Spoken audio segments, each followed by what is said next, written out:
Hello दोस्तों, नमस्कार। Mission सफलता हिंदी चैनल पर आप सभी का स्वागत है।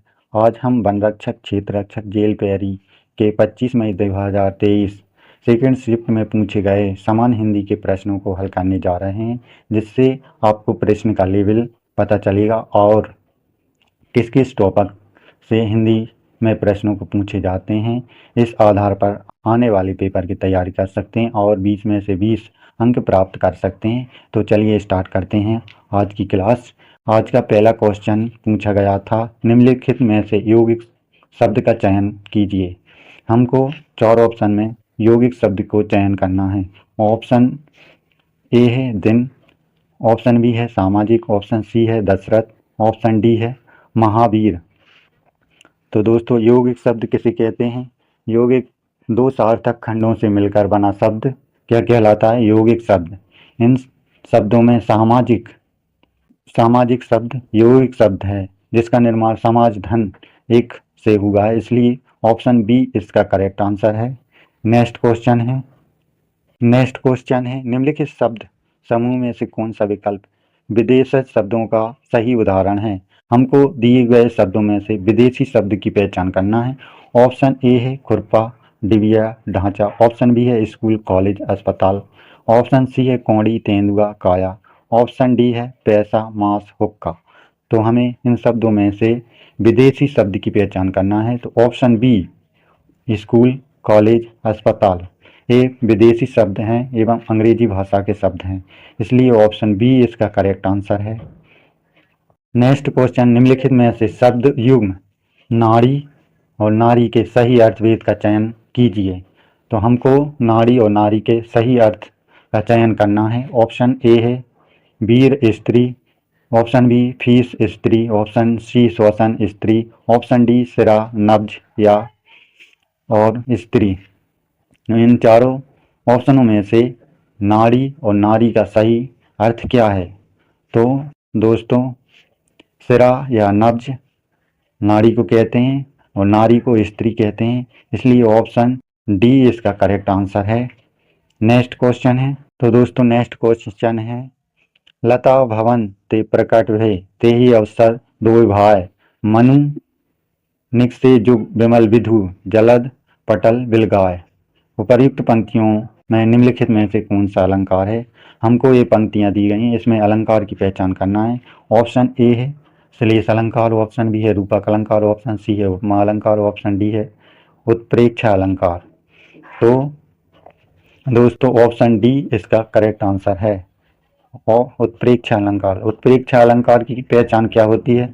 जब किसी पंक्ति में जानू, मानू, मनु, जानू आदि शब्द देखें तो तुरंत पहचान जाना कि इसमें उत्प्रेक्षा अलंकार है, इसलिए ऑप्शन डी इसका करेक्ट आंसर है। नेक्स्ट क्वेश्चन है 85 नंबर, निम्नलिखित में से किस वाक्य में विस्मयादि बोधक चिन्ह का प्रयोग हुआ है? हमको पहचानना है निम्नलिखित में से किस वाक्य में विस्मयादि बोधक चिन्ह का प्रयोग हुआ है।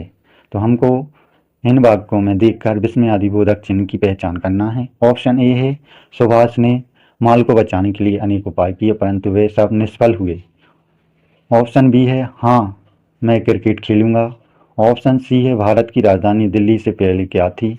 ऑप्शन डी है वाह वाह फिर साइकिल चलाइए।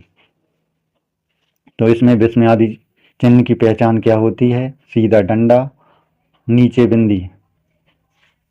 तो यह विस्मयादि बोधक चिन्ह है। तो यह ऑप्शन डी में है, इसलिए ऑप्शन डी इसका सही आंसर है।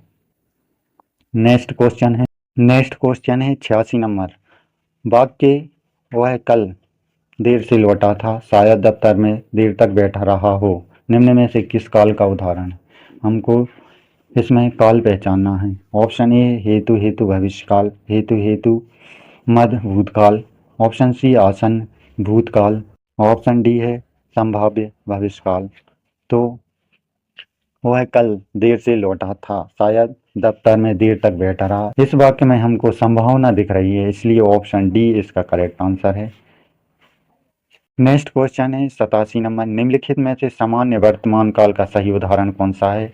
हमको दिए गए शब्दों में से सामान्य वर्तमान का उदाहरण पहचानना है। ऑप्शन ए है यदि साइकिल रहती तो वह बाजार जाता है। ऑप्शन बी है वह बाजार जाता है यदि साइकिल होती।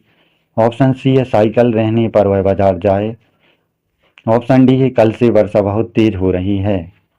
तो हमको इसमें सामान्य वर्तमान काल पहचानना है। तो ऑप्शन ए इसका करेक्ट आंसर है। यदि साइकिल रहती तो वह बाजार जाता, यह सामान्य वर्तमान काल का सही उदाहरण है। ऑप्शन ए इसका करेक्ट आंसर। नेक्स्ट क्वेश्चन है 88 नंबर। वाक्य यदि अध्यापक आते तो बच्चे पढ़ते निम्न में से किस काल का उदाहरण है। ऑप्शन ए है हेतु हेतु मद भूतकाल।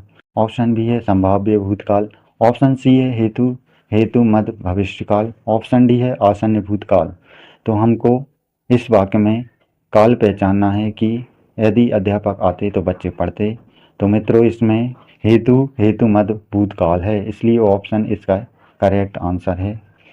ऑप्शन ए करेक्ट आंसर है। नेक्स्ट क्वेश्चन है 89। निम्नलिखित में से कौन सा शब्द द्विगु समाज का सही उदाहरण है। तो हमको दिए गए शब्दों में द्विगु समाज पहचानना है। ऑप्शन ए है श्याम सुंदर। ऑप्शन बी है तिमाही। ऑप्शन सी है पाप पुण्य। ऑप्शन डी है ग्रहकट।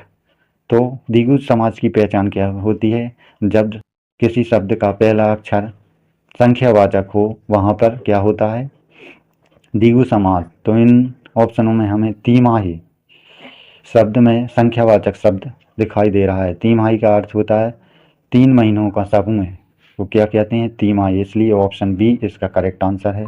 नेक्स्ट 90। निम्नलिखित में से कनिष्ठ का विलोम शब्द पहचानना है। हमको कनिष्ठ का विलोम शब्द बताना है। ऑप्शन ए है ज्येष्ठ। ऑप्शन बी है प्रसारण। ऑप्शन सी है विरक्त। ऑप्शन डी है विनयशील। तो कनिष्ठ का विलोम आने उल्टा होता है ज्येष्ठ। कनिष्ठ आने होता है छोटा, ज्येष्ठ आने बड़ा, इसलिए ऑप्शन ए इसका करेक्ट आंसर है। नेक्स्ट क्वेश्चन है नेक्स्ट 91। निम्नलिखित में से कुत्सा का विलोम शब्द क्या है, हमको बताना है। ऑप्शन ए है मंडन। ऑप्शन बी है कंटक। ऑप्शन सी है पीन। ऑप्शन डी है प्रशंसा। तो कुत्सा का विलोम होता है प्रशंसा, इसलिए ऑप्शन डी इसका करेक्ट आंसर है। नेक्स्ट क्वेश्चन है निम्नलिखित में से असंगत बेमेल शब्द का चयन करना है। हमको 4 शब्द दिए गए, उसमें से असंगत छांटना है। ऑप्शन ए है चमू। ऑप्शन बी है सेना। ऑप्शन सी है अयज्ञ। ऑप्शन डी है फौज।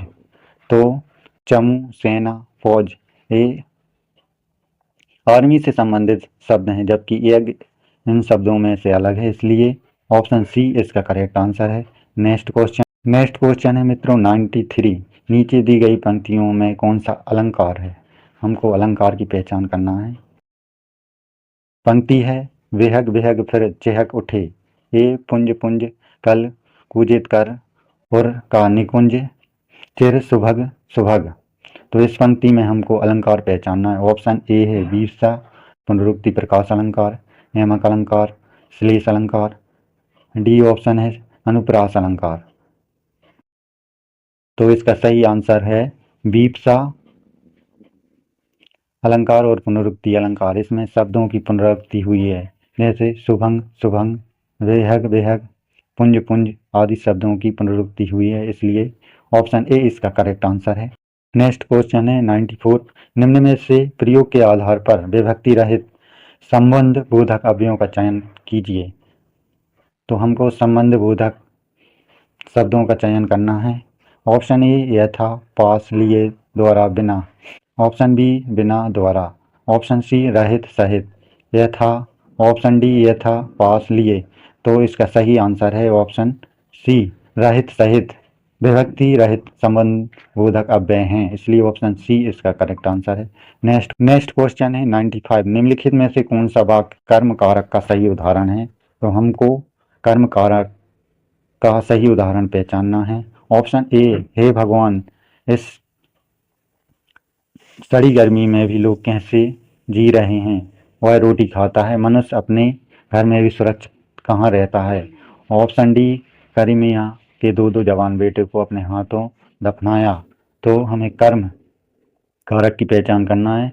ऑप्शन बी वह रोटी खाता है, इसमें कर्म हो रहा है रोटी खाना, तो इसलिए ऑप्शन बी इसका करेक्ट आंसर है। नेक्स्ट व्यंजन छ निम्न में से किन 2 वर्णों से मिलकर बना है।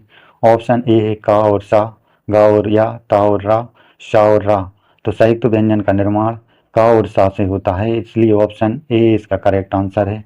नेक्स्ट क्वेश्चन है, निम्नलिखित में से मुहावरा हाथ को हाथ न सूझना का क्या अर्थ है? ऑप्शन ए है काठ का उल्लू, ऑप्शन बी है बहुत घना अंधेरा, ऑप्शन सी है जाति से निकालना, ऑप्शन डी है बहुत अनुभवी। तो हाथ से हाथ न सूझना, बहुत घना अंधेरा होना, इसलिए ऑप्शन बी इसका करेक्ट आंसर है। नेक्स्ट क्वेश्चन है 98। निम्नलिखित में से कौन सा शब्द द्वंद्व समाज का सही उदाहरण है? हमको द्वंद्व समाज का उदाहरण पहचानना है। ऑप्शन ए पंचतत्व, ऑप्शन बी हाथी घोड़ा, ऑप्शन सी अन्नदान, ऑप्शन डी मुंहचोर। तो द्वंद्व समास किसे कहते हैं? जब शब्द में योजक चिन्ह आए और विभक्ति का प्रयोग हो या विलोम शब्द हो तो वहाँ पर द्वंद्व समास होता है, इसलिए ऑप्शन बी हाथी और घोड़ा इसका करेक्ट आंसर है, ऑप्शन बी। नेक्स्ट क्वेश्चन है 99। निम्नलिखित में से कौन सा शब्द प्रतिज्ञा का पर्यायवाची शब्द नहीं बताना है?